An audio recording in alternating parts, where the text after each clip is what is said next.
Good morning, ladies and gentlemen, dear colleagues and friends. My name is Zsuzsanna Ajtony, and I'm the mediator of today's event. On behalf of the Intercultural Confluences Research Center of the Department of Human Sciences, Szapiencia Hungarian University of Transylvania in Mérpurácsuk, Csíkszereda, and the Regional Committee in Cluj of the Hungarian Academy of Sciences, it is my great pleasure to welcome you all to today's event. I especially thank Daniel Z. Kadar, our invited plenary speaker, for accepting our invitation and give a lecture this morning. Before I introduce our speaker, I would like to ask the audience to formulate your questions on the chat wall of this platform in writing, and they will be seen and answered by the lecturer after the presentation. Daniel Z. Kadar is an ordinary member of Academia Europaea, and he also has a higher doctorate in pragmatics 2015 and a PhD in linguistics in 2006. He is chair professor, director of the Center for Pragmatic Research and doctoral supervisor at Dalian University of Foreign Languages, China. He is also research professor at the Hungarian Research Center for Linguistics.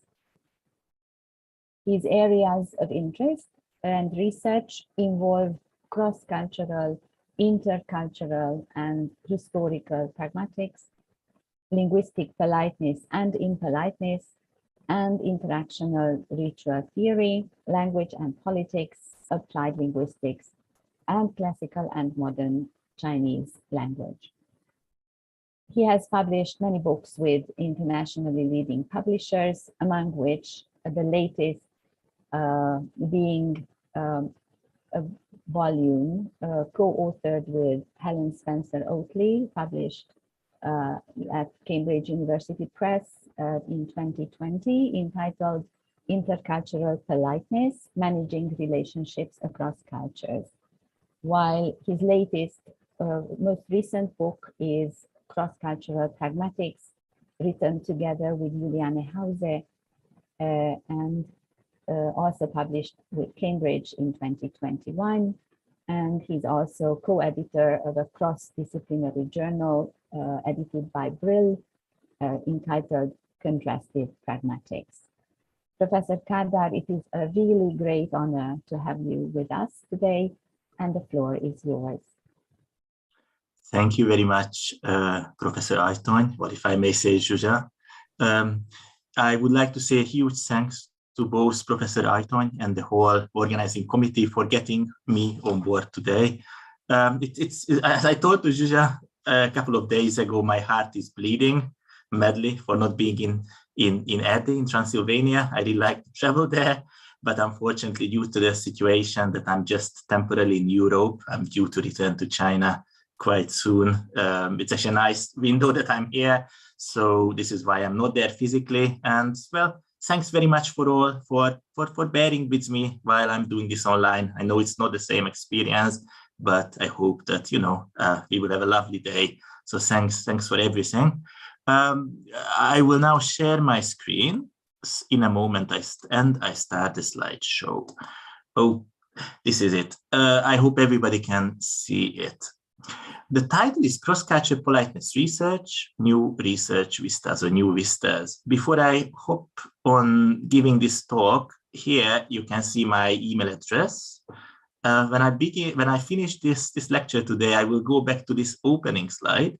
So just in case, if there's anything you can't ask during the Q&A, or if you would like to keep in touch, have any question or anything to follow this up, please feel free to contact me. You are very warmly welcome, to stay in touch. Unfortunately, today I won't be able to stay for the rest of the lectures because my boss in Hungary put in a meeting at 12, which is 1 o'clock over there. So I have to rush to Budapest right after this talk. I'm really sorry for this. Objectives for this relatively brief plenary is, well, I would like to demonstrate basically a validity of a claim. And usually I don't like this idea that we demonstrate something, but it's a basic claim. So maybe it's a valid thing to say that I would like to demonstrate its truth value, that linguistics anchored cross-cultural pragmatics provides an absolutely reliable way for us to analyze intercultural encounters. I'm aware, and I noted on this slide, that I do hope that this is a relevant matter for the team at Sapientia and the audience of this lecture. I'm a linguist. I worked with intercultural colleagues like Helen Spencer-Oaty, who are psychologists, literature experts, and experts of other areas. I myself happen to be a heavily linguistic person. Well, more specifically, I'm a pragmatician. So I'm focused and study how we can systematize language use through linguistic concepts. For the first sight, this area may be less sort of relevant to mainstream intercultural pragmatics or intercultural communication, sorry. If we say this word intercultural communication, especially in the North American way, intercultural communication is something very broad, encompassing psychology, sociology, anthropology, all kind of approaches through which we study how people or participants from different culture backgrounds and cultures, very sort of broad notion here, interact with each other. And in this intercultural communication agenda, quite ironically, although we call it communication, linguistics and linguistic pragmatics is not one of those big areas, which is, well, fair enough thing, because usually linguistics is a small area.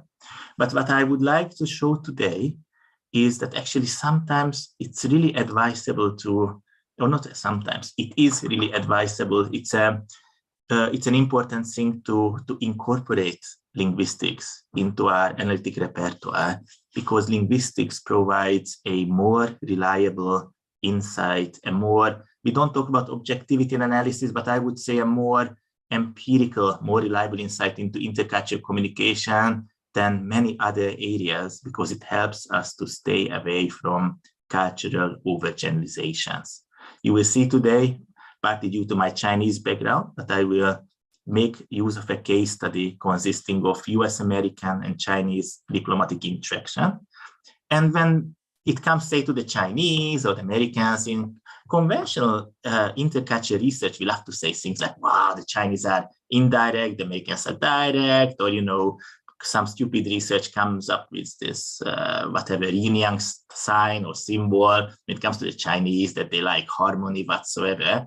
In my humble view, this is quite rubbish. Unless we look into actual data, we cannot really say that, the Chinese are this, the Americans are that. Instead, we really have to see what is there in our data in an empirical, bottom-up manner, and try to draw some generalizations, but not over-generalizations, with the aid of the patterns we observe. This is why I'm going to provide you a case study, and there I'm going to make use of some linguistic analysis, but I'm aware that not everyone in this group today are linguists, so I will definitely keep, so don't run away, I will definitely keep linguistics on the minimum, yeah? So I'm just going to tell you roughly what this whole intercultural or linguistically motivated intercultural analysis is about. My main focus is on intercultural research and not linguistics. So the structure, I will give a very brief overview first of pragmatics and how it views culture, just bearing in mind that maybe not everyone is from this background. Then I will talk about the specific area I would like to preach, I would like to promote today, which is cross-cultural, not intercultural pragmatic research. I will tell you what's the difference. And finally, I will provide a very simple case study as a teaser here I will draw attention to the phenomenon of speech acts, which I guess I don't need to introduce. Okay, sorry. Today I will devote special attention to phenomena like politeness and aggression, things like that. I'm quite sure that everybody has met, notwithstanding whether you do literature, anthropology, sociology, or linguistics, politeness is something very hot in many humanities areas, mainly because politeness, unlike what its name suggests, because its name, like in English politeness or Hungarian udvariasság, means something very Victorian, very old school, very old fashioned. It means like to follow the etiquette.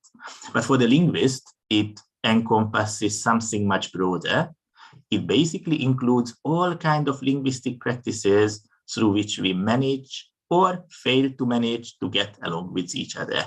Like many of you might have heard of Brown and Levinson, who came up in 1980, 87. It's a huge mega theory of politeness, like how we can capture it across languages, in intercultural communication as well. So politeness is something very interesting, and today I'm going to focus on this particular issue simply because of matter of time. I could focus on anything else like humor, sarcasm, whatsoever. Basic thing is that a linguist needs to choose a kind of entry point, a phenomenon through which we see intercultural encounters. And mine today is politeness. Now, when it comes to intercultural communication, politeness is immediately turns out to be a can of worms. When it comes to politeness, again, it's beautiful to say things like, oh, the Chinese are indirect, the Brits are even more indirect, the Japanese are polite, whatsoever. Well, I have a Japanese family, and I can sort of tell in advance that the Japanese are not always polite, and the Chinese are not always indirect. And I lived in the UK for many, many years. The Brits are not that indirect either. So any cultural generalization is basically rubbish. Recently, with my dear friend Helen Spencer-Roti, we wrote a book. We quarreled a lot because she's a psychologist and I'm a linguist. We hated each other, but we finished this book somehow. And there we, for example, immediately agreed, notwithstanding all our disagreements, that we need to stay away, and I circled this bit from our book, sweeping a priori overgeneralizations about culture groups. It's simply, we cannot say anything which characterizes a group, yeah? And also with Helen, and that is mainly Helen's model. I'm not going to the gruesome details. Helen is a psychologist, and she's doing all kinds of weird stuff I have no idea about. But basically, she came up with a complex system of politeness. And I came up with many stories and gave a linguistic methodology to her psychological stuff. But basically, where we really agreed with Helen is that all this thing is very messy. Say when we want to study politeness, but practically any other phenomenon, the language users always behave in a messy way, partly because, for example, we can say that expressions like please in English or kérem in Hungarian are polite expressions, yeah? It would be nice to say, or an utterance like a request is a polite speech act. But this is not always true, because phenomena like politeness, sarcasm, humor, and practically any interactional phenomenon comes into existence through evaluations. It doesn't really matter what the speaker wants to say. It's more like how he or she gets evaluated. Also, language use is full of idiosyncrasies.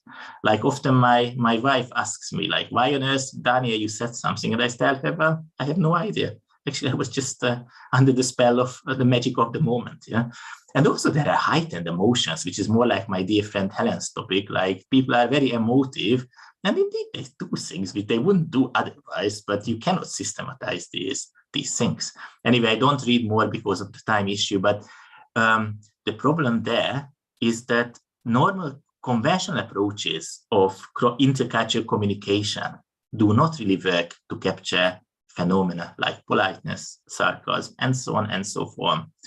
And this is why today I would argue that whenever we want to work on intercultural encounters, and intercultural encounters involve many things like literature, because sometimes, it seems that, say, linguistics and literature are two different animals, but it's not true, because many literary experts say that there is an interaction going on between an author and her or his audience. Yeah. So if I say interaction, any intercultural interaction is an instance of intercultural communication. I personally don't do literature, but that doesn't mean that literature shouldn't be perceived, at least from my point of view, as interaction. So going back to the topic, sorry, I was a bit verbose here. When it comes to interaction, the analysis of interaction, it's really advisable to come up with systems. And to reach such a system, my own take is that we need to make use of what is defined in our field as cross-cultural and not intercultural pragmatics. The big difference is that intercultural is about the research of interaction between people of two or from two or more cultural backgrounds only. Cross-cultural is a comparative research, which includes the study of interculture, but its main point of view is that it interprets intercultural encounters by relying on empirically derived patterns, which we first observe through the observation of individual cultures, or as we often say it in linguistics, lingua cultures, because in our view, language and culture cannot be separated. So first we observe, and then through derived observations, or what we can derive from observation, we may analyze intercultural encounters as well. And this is what I'm going to do today. Cross-cultural pragmatics, or any cross-cultural research, unlike intercultural, is heavily empirical, and also usually in cross-cultural research, we intentionally ignore idiosyncrasies, which are the apple of eye which is the apple of eye of the interculturalist. In intercultural encounters or intercultural pragmatics and related areas, they love idiosyncrasies, things which sort of one-off cases that we never study in cross-cultural pragmatics. Just as a quick promotion, Professor Ajtony mentioned this journal. If anybody is interested, we have this Contrastive Pragmatics, which is an open access journal, and you are warmly welcome to sort of visit and download papers from there. In cross-cultural or contrastive pragmatics, it's also a heavily multi-methodology, kind of mixed methodology approach. There are very, very few cross-cultural projects, unlike in intercultural research, which would rely on a single methodology. How it usually works is that there is a basic contrastive pragmatic research serving as the backbone of a cross-cultural project.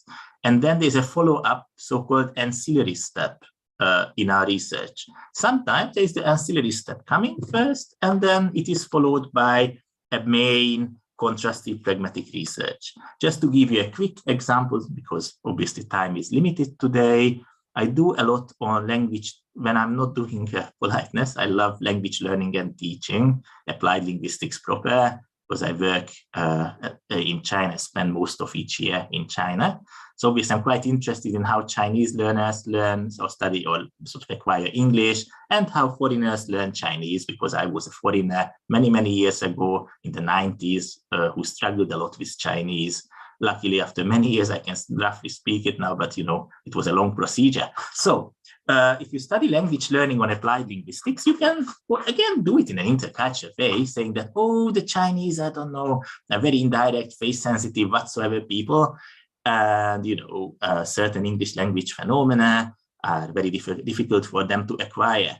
That's not really how we proceed in cross-cultural pragmatics. For example, to use this model, very simple model here, what we can do, and what I have often done, is that if I'm interested in a particular pragmatic phenomenon, for example, why hi or hello in certain situations causes problems for Chinese language learners, because we found that even simple expressions can be very difficult for language learners. And mind you, the same may hold true to Romanian, Hungarian students as well. So I'm not exoticizing the Chinese only. So there is a particular learning problem. Sometimes what we can do is to go to big corpora, like the British National Corpus, look on the base of this corpus, do a bit of contrastive pragmatic research, look into how the learner group, or in the native tongue of the learner group, a particular phenomenon operates, and how it operates in English. we do a bit of comparison, we understand systematic differences, and then as an ancillary research, we look into the exact production process or production failures or sort of realization failures of learners. And then it's a fully fledged cross-cultural research, but you can do it the other way around. What you could also do, or what you can also do, is to first look at a particular learner group as an ancillary research and sort of tease out problems they encounter with during their language learning, and then triangulate your research with the aid of corpora, and so on and so forth. There are many possibilities. What I would like to say here is that this area is a very heavily methodological area. What we love here, sorry, I skipped the slide because of the time thing, but in cross-cultural research, typically, we really like closed circuit systems. By closed circuit, I mean that we like finite typologies of certain phenomena. We need this because, as I already mentioned, we are pretty much interested in recurrent patterns of language use, not so much idiosyncrasies. This interest in recurrence prompts somebody to look at conventionalization. Basically, you're trying to understand what are the conventional patterns of language use, maybe in a particular lingua culture. Obviously, when it comes to intercultural communication, this view on conventionalization may be pretty useful. I give you a literary example. If you would like to understand, say, the reception of Joseph Heller, I'm not a literature person, so I'm just giving you an example. If you would like to interpret or study how Joseph Heller's humor is received in an East European country, first you need to look at the particular instance of humor.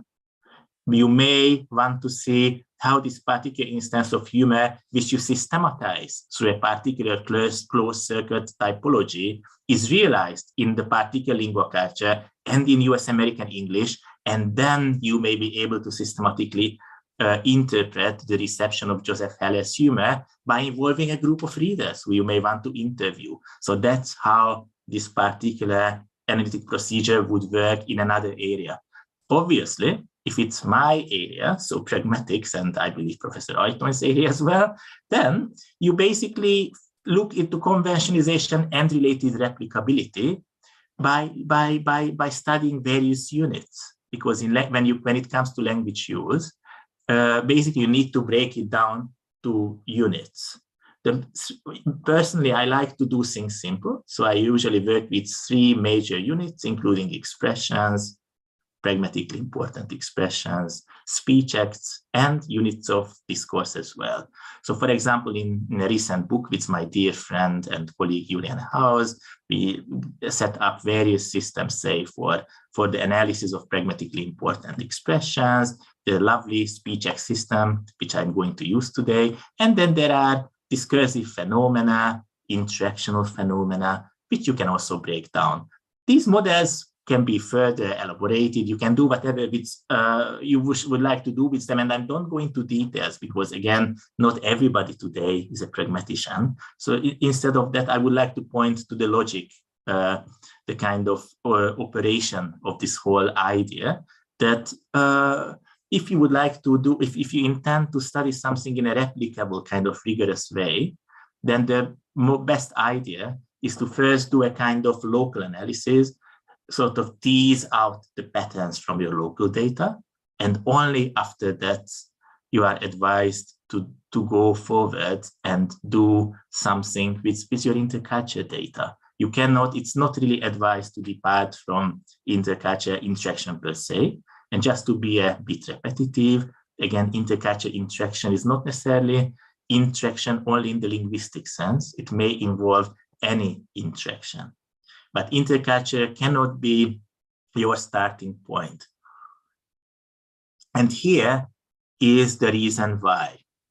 I guess I don't have to introduce Karl Popper, and I don't want to be patronizing here for stating the obvious, but in cross-cultural research, including cross-cultural pragmatics and any cross-culturally motivated research, we are very much advised to follow or to act in the spirit of Karl Popper, who was a kind of very heavy thinker who was anti-communist in a sense that he was very much against the idea of knowing something before doing the analysis, because that's what in the Soviet Union was science in the 1930s. The idea in the Soviet Union was that you are supposed to sort of know the outcome of your research and then make use of everything you have to support this outcome. And Karl Popper said that, nah, this is stupid. We should falsify our hypothesis instead of proving our hypothesis, yeah? And we should always follow a bottom-up empirical research. So there's an object of research which may help you to set up a hypothesis, and then you may do a critical experiment. But the idea of this critical experiment, and that's where this beautiful arrow goes back, is not to prove your hypothesis, but to help you to falsify it if possible. Again, it's quite well known, so I'm stating the obvious. I'm just trying to explore where this idea of doing cross-cultural before getting into interculture comes from. Moving on from Popper, the basic idea then of the cross-cultural pragmatician is not to be objective, because you cannot be objective by choosing a particular phenomenon to analyze. You already sacrifice your objectivity. Human beings are not objective. But what you can do is to innocently approach your data without sort of speculating too much what you want to find. Rather, what you should see is what is in there in your data and try to disconfirm your hypothesis as much as possible. I always have fun in my publications when I can sort of disagree with myself, like how stupid I was at the beginning of this research. Actually quite fun. Finally, readers like it. So although it sort of kills a kind of myth how clever we are, but at the end of the day, it's fun because you can tell your reader actually a journey. Because if we think about how we do things, at least me, it's impossible to know things in advance. You always find something interesting, especially if it comes to an intercultural encounter. Yeah? So this is why this logic works very well for me. Anyway, I guess I already used quite a lot of time. So that was the introduction to what I would like to do today. And now we get to the case study. Again, just a kind of synopsis of all that I said. I introduced you the basics of cross-cultural pragmatics, but again, I wouldn't like to promote pragmatics that much today. I would like to promote cross-cultural itself. Yeah, cross-cultural. I would never argue, and please don't get me wrong, that doing interculture is wrong. Doing interculture is very important. It's a very important field. We should do it. So all I argued is that interculture, if we want to go intercultural, we better start from a cross-cultural departure point, as otherwise there are many issues we unavoidably bump into as soon as we try to look at phenomena like my case study today, politeness, which is always subject to evaluation, idiosyncratic variation, Helen Spencer wrote these emotions, and all kinds of things which sort of make individual behavior so complex. If we want to do anything rigorous and replicable with our data, we better follow a Karl Popperian spirit, break down our research into distinct units, and try to look at conventionalization. So that's all my point, introducing a bit like some details. Now comes my case study, a historical diplomatic interaction involving Chinese and US-American diplomats from the 19th century. In my own intercultural research, and I do quite a bit, I love to do, and I hope it doesn't come as a surprise that I'm doing something historical. Historical is not very hot in intercultural communication. If you go to a conference, then you will see that, wow, these guys look a lot into business interaction, sort of whatsoever, but not historical stuff. Sometimes literature is there, but this very historical corpora, and if I say corpora, most people in an intercultural conference would scream and run out because corpora sounds horrible. But if you say historical corpora, then it doesn't sound very sexy in an intercultural event. But from my point of view, actually doing some historical work, although I'm not a historian proper, is quite useful for the simple reason that unlike in when you look at something modern, when you look, say, at a modern political event or a modern media event or another modern event, it's very easy to learn about the participants' backgrounds. Because, for example, there is social media, yeah? And due to social media and other sources, you will literally know everything about what happened and all the contextual information, as we would put it in linguistics. The problem with this is that it unavoidably prompts some type of individual speculation. The case is different when it comes to historical data. When it comes to like a 19th century diplomatic corpus, although I can pretend that I'm clever, after sort of working with a historical corpus or two corpora for a while, the ultimate outcome is that I would know very little about the people who wrote. I may look them up in encyclopedia and sort of dig into historical sources, but say, in the end of the day, I will have very little information about my data. And the obvious advantage then is that I cannot really speculate about what's going in there because I just don't know. So I'm duty bound to look at my data. Also, this kind of historical anchor, of course, or historical departure point prompts a kind of language anchor. If you want to see what is in your data, you unavoidably have to look at your language through the kind of bottom-up, empirical, replicable methodologies I've been promoting at the first part of my lecture. For example, today, because of the lack of time, I'm going to look only at speech acts, one particular type of speech act in my data, which I will describe as tell. This speech act comes from a finite system of speech acts, which Julian House and myself, and also dear author Willis Edmondson proposed in previous works. Actually, this system itself comes from the work of Willis Edmondson and Julian House. And here, there is one particular speech act, number 17, tell. That's going to be my case study. It sounds ridiculous that, I'm going to study number 17 in a corpus, but you will see it's actually interesting. And just a quick credit, it's not my own research only, but it's an intellectual product of my dear friend Juliane and my lovely colleagues at the Dali University of Foreign Languages who helped me while I've been working on Chinese for 30 years now. My Chinese colleagues' Chinese is 100 times better than mine, so they helped me a lot. Okay, so genre, because we do a little bit of literature today. It's called démarche in French. I hope my accent is okay, and zhaohui in Chinese. Basically, I studied in this project, which I'm presenting today, an exchange of diplomatic notes. Diplomatic notes, I guess, I better introduce it because it's not self-evident what it means. Basically, a diplomatic note is if there is something heavy, something, problematic, that's the situation when a representative of a country sends a diplomatic note to the representative of another country. That's what we define as diplomatic notes. In diplomatic notes, my colleague Julian and myself studied aggression in particular. We have a lot of interest in aggression in the field of politeness research, because aggression is something very difficult to get pinned down. Also in intercultural encounters, and diplomacy is fun in this respect, aggression is always there. It's a very, very important aggression. And although language and politics is obviously an important area, as for example, these days we can see how much diplomatic storms there are around various geopolitical events. It's still very little known about how aggression itself operates. So in this project, although we looked at a historical corpus, we believe that our outcomes, the way in which we systematize aggression, is quite relevant also to the analysis of anything up-to-date political. In brackets, I don't really like to study up-to-date politics because I'm not really interested in politics, and it's always very controversial. So that's just a side note anyway.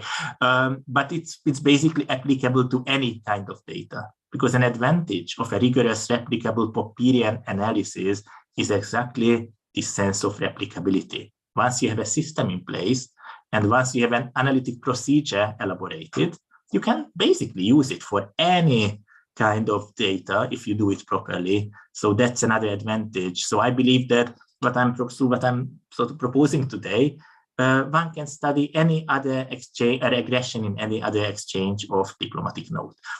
A reason why aggression is fun in diplomatic notes in particular, unlike in real, in sort of face-to-face interaction, that in this kind of intercultural aggression, aggression always occurs, as I stated here, under a veneer of civil diplomatic language.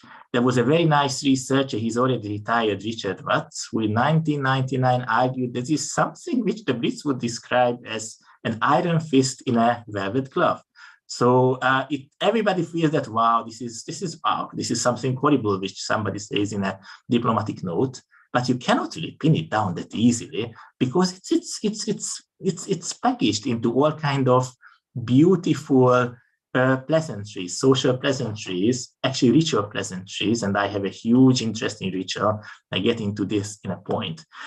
For the interculturalist, the very essence of these pleasantries, and this is why it's so interesting, is that they are subject to lingua culture variation as well. So it's not the case that they are similar in every lingua culture. For example, in the era I studied, the era of colonization, when the Chinese were quasi-colonized by the Americans and other powers, the Chinese have their own very different ideas of diplomatic language. So obviously the aggression in these diplomatic notes are subject to huge lingua culture variation, and related intercultural issues are always lurking.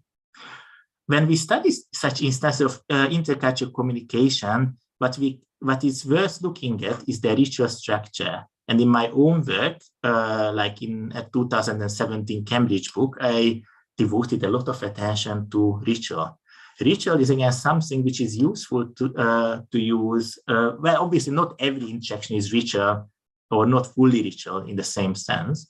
But if we can capture the ritual features of an interaction, they are really useful for intercultural analysis, because ritual always is something which is recurrent, which operates with the same features, where all the participants have ratified roles and sort of related rights and obligations, and so on, and they follow a moral order. So it's like we always know what we are supposed to do in a ritual, or roughly know, and rituals are subject to culture variation. So whenever we can observe a ritual pattern in a particular interaction, that's pretty good news for the intercultural analyst. Methodology and data.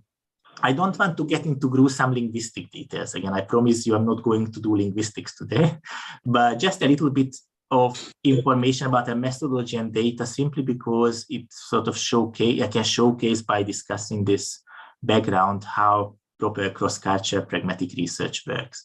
So first, we departed from two research questions, very simple one. How is aggression realized in the research genre of diplomatic notes? And what do realization patterns reveal about intercultural diplomatic communication in the given context? Because that's interesting, yeah? Again, this is a pretty much like Karl Popperian empirical research. We did not want to use major notions like face or which culture is which, whatever. This wouldn't work for our analysis. And also a typical sort non-empirical research would have been that when it comes to diplomatic notes, it may be the speech act of request which is important. It could have been a valid point because, well, diplomatic notes are about requests. So if we were non-Popperian, we would simply have said that we study requests, but that's not what we have done. We completely innocently sat down and saw what is in there in our data. Yeah, we found that, well, actually requests are not that important when it comes to diplomatic notes at the time, and the same are valid for diplomatic notes today. It is the speech act tell which is important. And tell is a ridiculously simple speech act, at least on the surface. Let me read a definition from Edmondson and House 1981. It's a lovely definition. It's an old book, but one of the best books ever. I shouldn't have gone.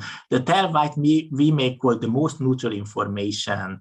I cannot see my own definition because of the the problem is that there is this chat in front, or no, the participants. So I cannot see the definition. Please read yourselves because I cannot read the definition. Basically, it's a neutral illocution where you give information. Simply that. Yeah. So if you inform somebody about somebody else, that's pretty much what we call as tell.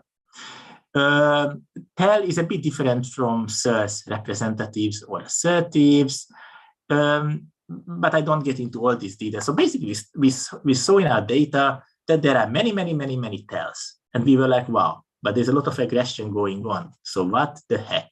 That was our problem. And lo, we found that there is something very interesting going on.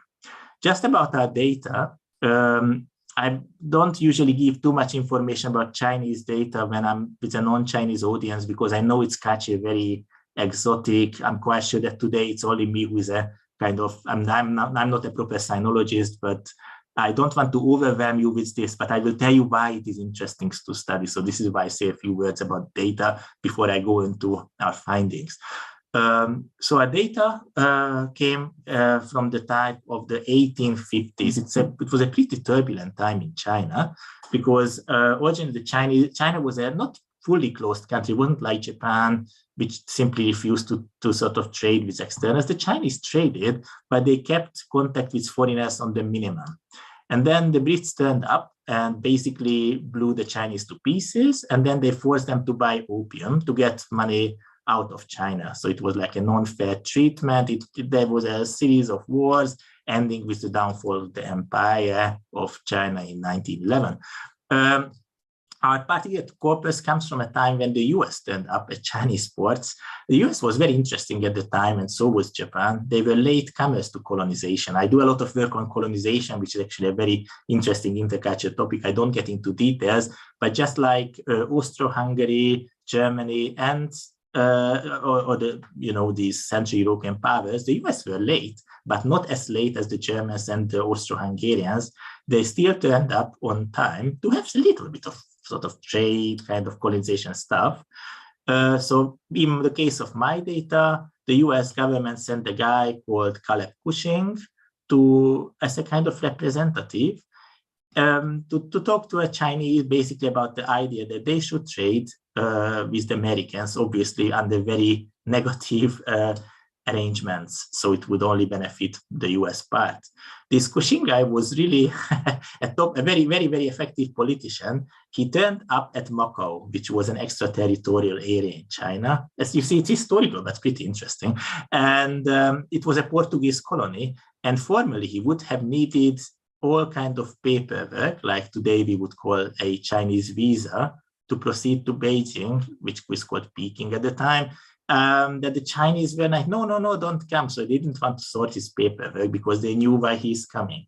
And what Cushing did, and that's where our story starts, is that he simply sat on a gunboat with many proper soldiers and departed to Peking without waiting for the paperwork. It's a very interesting cultural affair. And often the Chinese started to madly write warnings, diplomatic notes to him. And on the boat, because it wasn't a quick affair to arrive to the north, Cushing also started to send diplomatic notes. So it became into a beautiful, aggressive intercultural encounter. Yeah? No, so yeah, that's the methodology. I don't get into this. We counted, it's very linguistics, it's boring. We counted the number of words, all kind of fancy stuff we did. I don't get into that. So again, we found that all in these diplomatic notes, the English one and the Chinese, there are many, many tells. Today, I have only around 10 or 13 minutes left. I won't analyze Chinese data at all because it would be, unfair, partly because here everybody has, I guess, some kind of English background. So let's focus on the English part of the intercultural encounter only. Yeah? I will summarize the Chinese outcomes only in a few words. So what we found immediately in our data is that tells are not harmless at all in Cushing's correspondence. For example, let's read this extract here from Cushing's note. I have the honor to inform Your Excellency that the United States frigate Brandywine, bearing the broad pennant of Commodore Parker, proceeds this day to Whampoa, which is Shanghai, on a visit for a few days or courtesy and civility to the capital of the province. This is like seemingly a social pleasantry, but immediately what we found here is Richard Watts's iron fist in a velvet glove, because this is a statement, this is information in giving information about something which is very threatening to the other side. Hey, I departed without your permission. I inform you, yeah? So here is aggression. We could find that these are not harmless tells. But there are even much worse tells. Like, look at this one. The rules of politeness and ceremony observed by Sir Henry Pottinger. Pottinger was a British diplomat who blew the Chinese to pieces, basically, in a short war, were doubtless just and proper in the particular circumstance of the case. So, hey, he was right. But to render them fully applicable to the United States, it would be necessary for my government, in the first instance, to subject the people of China to all the calamities of war threat, yeah? And especially to take possession of some island on the coast of China and place of residence for its minister. So basically what he says, and here I refer to a mafia movie, it's just he says a few nice words about a hypothetical situation. So I would like to inform you that if you try to block my journey to Peking, unfortunately, I will have to conquer a couple of islands there. So nothing major will happen. I will just blow you to pieces, yeah? Like when a mafia guy goes into a shop saying that you pay for me some protection money, yeah? Otherwise, maybe some accident will happen, yeah? It's tell that we can see that tell as a speech act is not harmless at all. We could found many other instances, I guess. I just check my time. I have 11 minutes left. I don't read aloud this example, but what we could also find is that sometimes tells are there to arrogantly lecture the others. Like, for example, here, Cushing tells the Chinese counterparts that this is how we do things in the West. And obviously you are barbarians, so you don't know, but that's how people in normal diplomacy do things. Again, it's a tell. You just tell the other a piece of information, but it's not harmless at all. Sometimes there are also what we call in pragmatics speech act intertwines. It's a technical term for a situation when one speech act is the most important in one piece of text, but they're embedded there. There's another speech act. So the two speech acts somehow interrelate with each other. Like a beautiful example, if a tell gets intertwined with the speech act of complaint.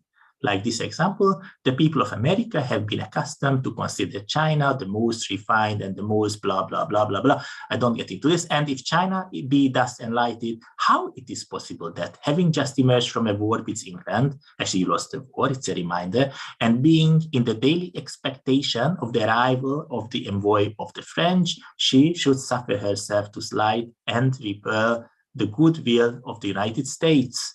And the people of America will be disposed indignantly to draw back to the proffered hand of friendship when they learn how imperfectly the favor is appreciated by the Chinese government. So again, here you make a complaint, tell is that something bad will happen to you, and complain. You are all responsible for, but I tell you in the tell. Yeah, so beautifully aggressive speech act intertwined. The same goes with request, like request not to do something. Here he states, Cushing, that he will land soon. And the Chinese say, no, no, no, all wrong, don't do this. So what Cushing says here is, least of all, should such apprehension be entertained in reference to any ships of war belonging to the United States, which now feels, and unless ill treatment of our public agents should produce a change of sentiments, we'll continue to feel the most hearty and sincere goodwill towards China. So here, I will be okay to you. You have to trade with me, and we will reach a conclusion, rest assured. But what I request you not to do this, it's a request not to do something, is don't mistreat any of my representative, or war will be coming, or aggression will be coming. So it's another intertwine when there's a piece of tell, but there is another speech act incorporated in I tell. Another typical speech act intertwined is the speech act of suggest. When you say, suggest is basically a speech act when you argue that something is for the favor of your participant, of your interactant. Like here, because of the time issue, I just read the suggest part. There is no, see, basically Cushing says that you need to give in. I will be there as a colonizer, I tell you. There is no other alternative. Here comes the suggest. And thus it is that the agency of ambassadors is found to be of the greatest utility, not only as the means of terminating the calamities of war, but also as the means of securing the continuance of the blessings of peace. You need to give in. It's your sake of interest, because otherwise we will blow you to pieces. That's the message here again, like in a godfatherly way, that, you know, I just suggest you to behave, because otherwise problem is on the way. There are other mere minor speech acts like excuse and justify. Like there's a lovely case when the Chinese argue in one of the notes that, no, you are just a bloody colonizer, don't do this. Actually, the Brits did with us, how dare you? And then Cushing responds that, no, I will do. And even worse, the Brits were quite right. They had the right to do this because you were sort of not developed enough. And Pottinger, the British guy who did this, was right. So you excuse, justify a party. In any way, what we can see is that in our little analysis, we have studied the speech act of tell, which is in itself quite interesting. And then if it turns out that it's also getting intertwined with a lot of speech acts, as in any pragmatic research, but this is not something for example, colleagues who come from literature necessarily, that in pragmatic research and linguistics in general, we love to do both qualitative and quantitative research. What we have done here is that we try to quantify, it's not a precise quantification, but we counted the number of Chinese characters and English words in which tell and other speech acts occur. And what we found is that in terms of proportion in the Cushing corpus, in 47%, it's all about tell. So we could conclude that diplomatic notes are about tell. We did the same with the Chinese side, but we don't have time to do this today. And we found that tells are much less frequent in the Chinese correspondence or the Chinese texts, and also they're completely aggression free. The Chinese were freaked out by the American threat. So what they did to a completely different kind of aggression, a very direct aggression, when they tried to repel the Americans. So they were, and also they tried to make use of a culturally kind of cultural supremacy in their aggression. So it was a very different aggression game. So we could identify two different aggression patterns. One is which describes Cushing's correspondence through these tells, and a very different one in the Chinese. These types of aggression patterns, and that's where our field comes in again. We didn't argue that either the Americans or the Chinese were culturally exotic. We didn't start to bang about, oh, Chinese face, sort of harmony, whatever, intercultural values, whatever. It's not. We only looked at language behavior. And this language behavior, which we found, and it's important to emphasize, they don't describe cultures per se. It's not always that the Americans correspond like this. Although this kind of tell is true to modern diplomacy, it's true to the modern diplomacy of all cultures, simply because at the time the Americans already corresponded through an international pattern and the Chinese still didn't. But that's all. It doesn't tell you anything about culture per se, but what it tells you about is that it represents the culture practices at the time. So these are, as the English would say, lingua-culturally embedded interactional practices. And that's what I would definitely emphasize when we do intercultural communication. It's very, very, at least as far as linguistics or Popperian thought is concerned, it's very difficult, very problematic, very dangerous to talk about cultures per se again, yeah? This research, which I presented, doesn't really tell us too much about culture, but it's replicable. It gives you a tool to capture what is going on in one piece of data. And this is why I madly disagree about statements like, for example, the Chinese is negative politeness culture whatsoever. We don't know. There are idiosyncrasies, or Helen Spencer wrote these emotions, everything going on there. We cannot describe individuals. What we can do is to describe lingua-culturally embedded interactional patterns. And there we can have universalist, not fully universal, but relatively universal systems in place. But such systems can only be reached through heavy data analysis. Now, as a quick summary, in the remaining 3 minutes of my lecture, and then I think we finish exactly at past. Sorry, I was always madly looking at my mobile on the left just to make sure that we are on time. So today, I wanted to give you a taster of what we do in cross-culture pragmatics. My intention was not to promote linguistics per se, because it would be unfair and quite stupid to expect all colleagues to do linguistics or this area of linguistics, which I'm doing. That wasn't the point. But I tried to do rather is to draw attention to a particular logic or procedure of analysis, which I have tried to propose, and not just me, many of my colleagues, obviously, in our joint work, like what we should be doing when it comes to the analysis of intercultural encounters. The case study I've been discussing today, aggression, I hope it was a good example in the sense that aggression is very fuzzy. Basically, it's a psychological notion. It's very difficult to pin it down. I can speculate about, like, was this aggressive or was something not aggressive? It's always open to kind of individual views, but you can resolve such problems if you look at phenomena like aggression by using rigorous kind of bottom-up analysis and replicable units. Okay, my time is up, so thank you very much for your attention. For 1 second, and then I stop. Sorry, Julia, just a very quick one again. So this is my email address. So if anybody is interested in getting in touch later, you are all very warmly welcome. And I stop the slide share here.